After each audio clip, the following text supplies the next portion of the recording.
Calling to order the special council work session of February 15th, 2023. Welcome to council, our directors, chiefs, our audience. We'll have a call to order and then say the Pledge of Allegiance. Mr. Knoll, Ms. Zadrock. Here. Ms. Weltman, Mr. Daga. Here. Mr. Lemay. Here. Mr. Gentili. Dr. Wong. Here. Please join. I pledge allegiance to the flag of the United States of America and to the republic for which it stands, one nation, under God, indivisible, with liberty and justice for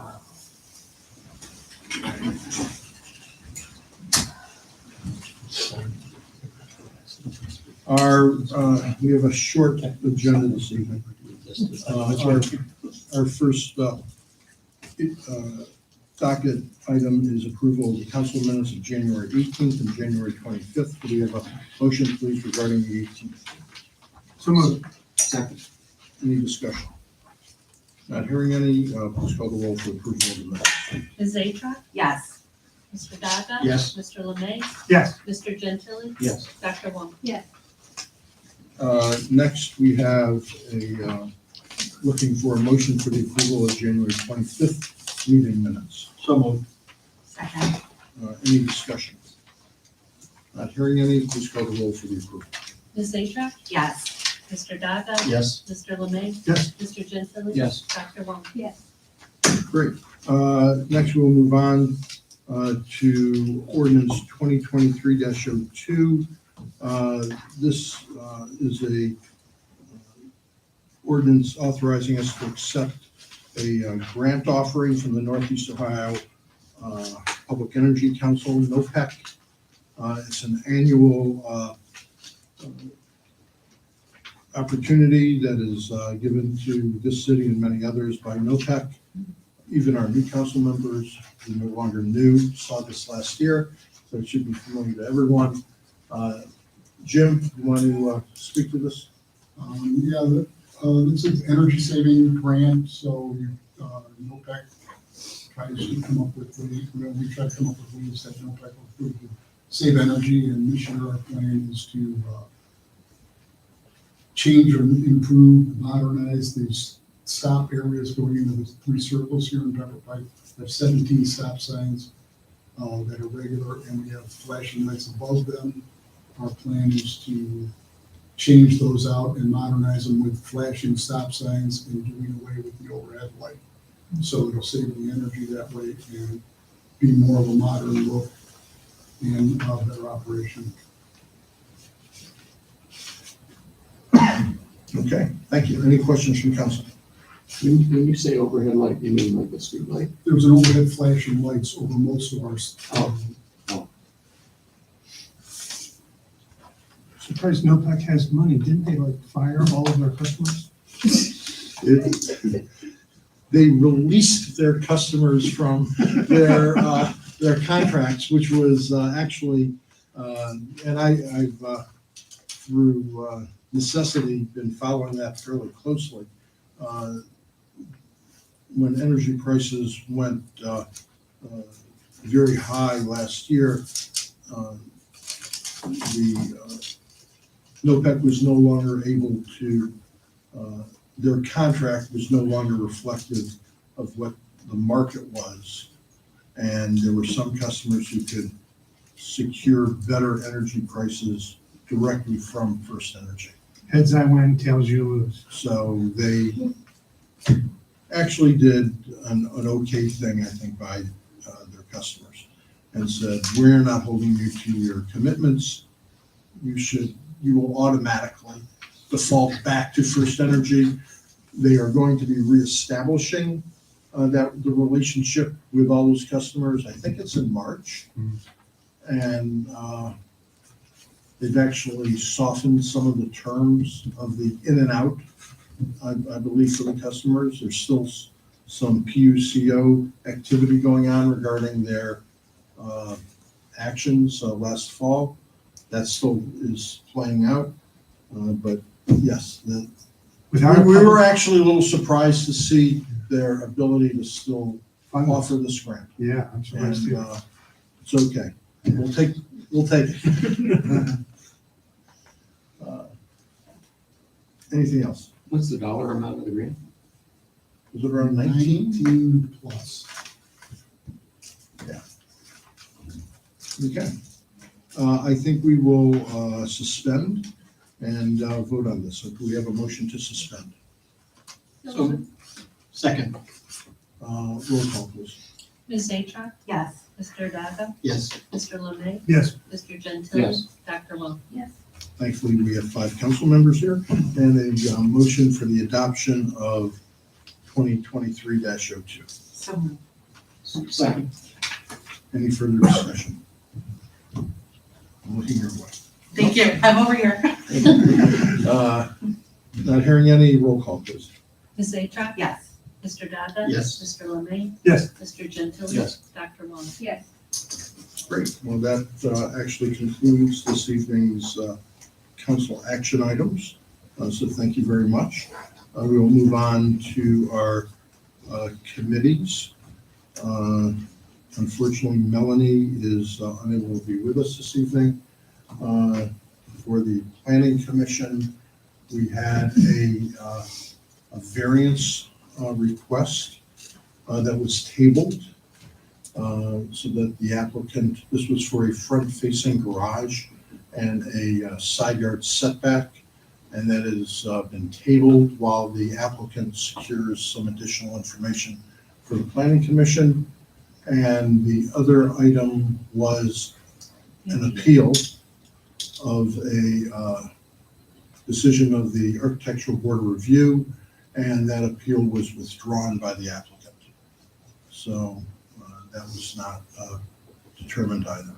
And that's what went on at the Planning Commission. I don't think we've met, so that is all of our committee reports right now. Next, we will hear from any department heads. We welcome Lieutenant Colbert here this evening. The chief is out of town at a training session. So welcome, Lieutenant. Glad to be with us. The lieutenant has may want to share with council a number of changes that he's instituted this week. No, you want to do this yourself? No Other than that, Don, perhaps you could catch us up on the Shaker Boulevard project. Sure, Mayor, thanks. It's been a challenging week or so out there. They had an issue with a trench where the water main got separated while they were working, and they had some flooding there. So we were working across an intersection, of course, so the intersection was shut down for a few days, but they were able to get water restored pretty quickly to the residents, and they are back to making good progress on it. They are approaching the intersection of Lander and Shaker, which, we're going to be running a sewer through that intersection, and it's going to be 17, 18 feet deep, so there's going to be some additional disruption in traffic there. We're working through the contract with the contractor on the details of how that's going to happen. It's likely, weather permitting, it's going to be early part of next week, but I'll have additional flaggers and trying to allow traffic one group at a time to go through the work zone as they're doing that sewer. And then they're going to continue heading west with their mainline sewer. They also have another crew doing some storm work and some other cleanup work behind them. That will be still going to be on the east side of Lander Road. The utility pole work, if anybody's driven down there, quite a bit of that work is in process right now. First Energy west of Lander has almost all of their power switched over to the new poles that they've set. And then there's Spectrum, and then AT&T has 5 lines on it, and those need to all be switched over to the poles. So First Energy is the most important one, and they're sort of the leader. Then after those guys are out, they cut the chunks of the pole that are above them, and then they drag wires across from the pole to the next. So it's moving, and they're making progress on it.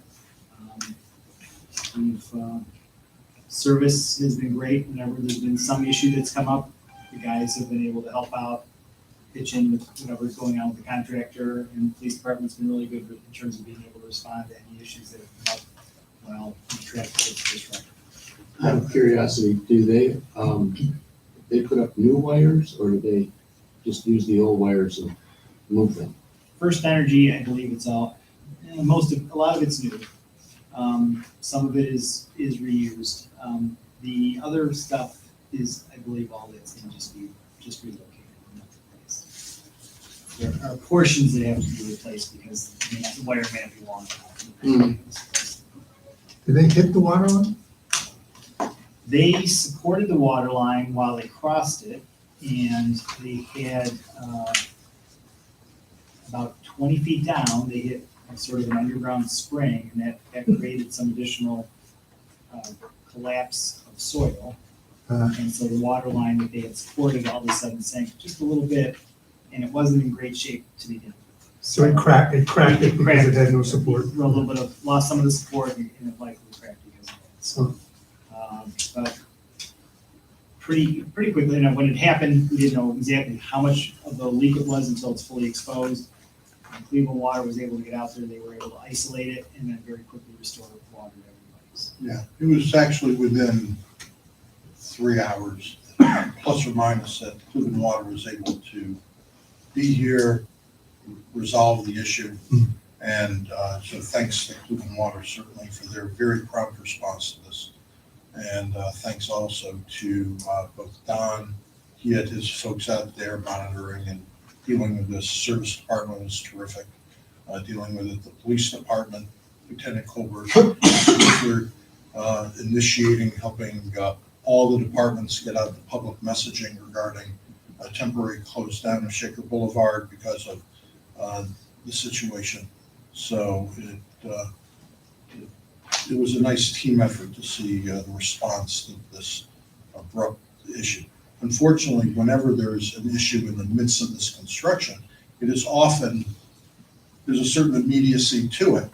And it happens and it's almost resolved before a lot of information can be given out to the public because people are springing into action early to shore up roadway that may be shifting underneath the remaining pavement. And, it's, we think, I would be remiss if I didn't thank also the residents who live along Shaker Boulevard for their indulgence and patience, because sometimes they're the ones who really bear the brunt of these situations when they occur. And,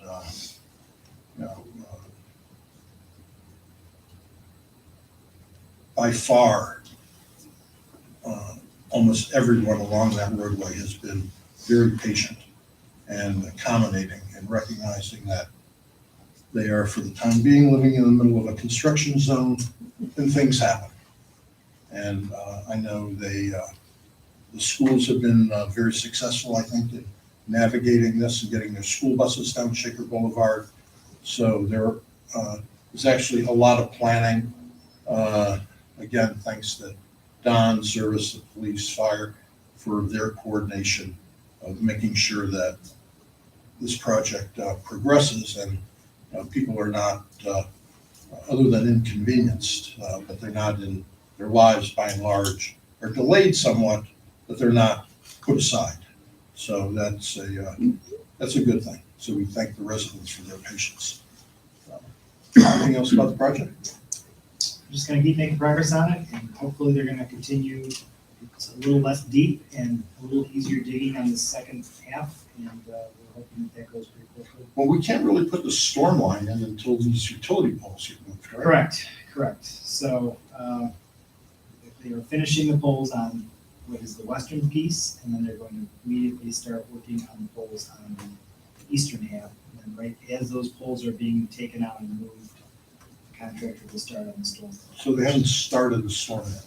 They've done some catch basins and things like that they can do without working on the main lines. There's quite a bit of storm work done.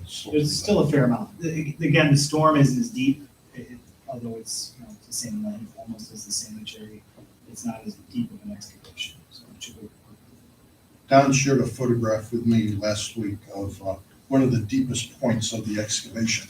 And there's a worker at the bottom of a 24-foot ditch. And there's this little tiny figure way down in the earth. It was pretty, it's an impressive photograph.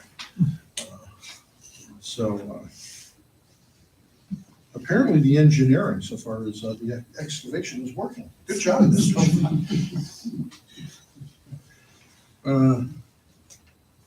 Jim, how's winter? We having winter? Take it every day like today. It's a little windy. Kind of blows the salt around on the Yeah. ground, yeah. We're enjoying it, but let's remember it's still, and it'll be back. Yeah. At some point. It might be in May, but it's.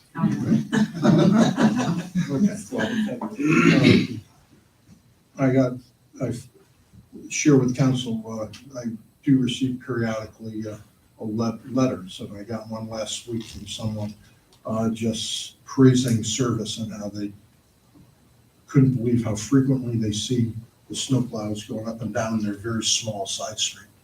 And we're very appreciative of the efforts of our service department.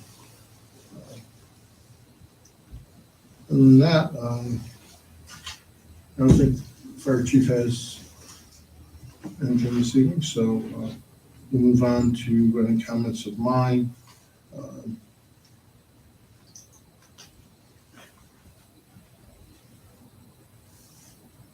I don't remember if Don touched on anything that I was going to mention, so I don't have anything. Council?